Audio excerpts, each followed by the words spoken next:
আসসালামু আলাইকুম গাইস, সবাই কেমন আছেন? দেখেন কত বড় একটা রুটি নিয়ে এসেছি। এই রুটিটা আমি আজকে খাবো। এখন রাত বাজে প্রায় 2টো বেশি বাজে।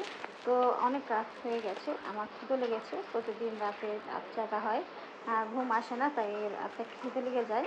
তো এই রুটিটা নিয়েছিলাম সন্ধ্যার সময়, বিশেষ করে রাতে খাওয়ার জন্য এনেছিলাম। বাহিরে গিয়েছিলাম, রুটিটা দেখে খুব ভালো লাগলো। আর রুটিটা বেশ বড়, কেনা পড়েছে প্রায় 80 টাকা। তো কার কার এলাকায় এরকম রুটি পাওয়া যায়। আর রুটিটা এত মজা, ভিতরে ক্রিম দিয়ে ভরা, আর উপরে হচ্ছে ছোটো ছোটো জেলি দেওয়া আছে। আর রুটিটা এত সফট, এত মজা। আমার খাওয়ার এক্সপ্রেশনগুলো দেখলে আপনারা বুঝবেন যে আমি কত মজা করে খাচ্ছি। কারা কারা আমার মতো এরকম খাদক আছেন, কারা কারা খেতে পছন্দ করেন। তবে ভাত না, ভাত ছাড়া সব খেতে পারি, এই সব খাওয়ার মধ্যে রুচি আছে।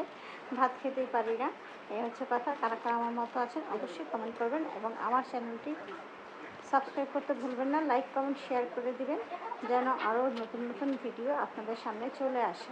আপনাদের একটা লাইক কমেন্ট শেয়ার আমার ভিডিও বানাতে আরও অনুপ্রেরণা যোগায়। তো সবাই ভালো থাকবেন, সুস্থ থাকবেন। আমার খাওয়া শেষ হয়ে গেল। আল্লাহ হাফেজ।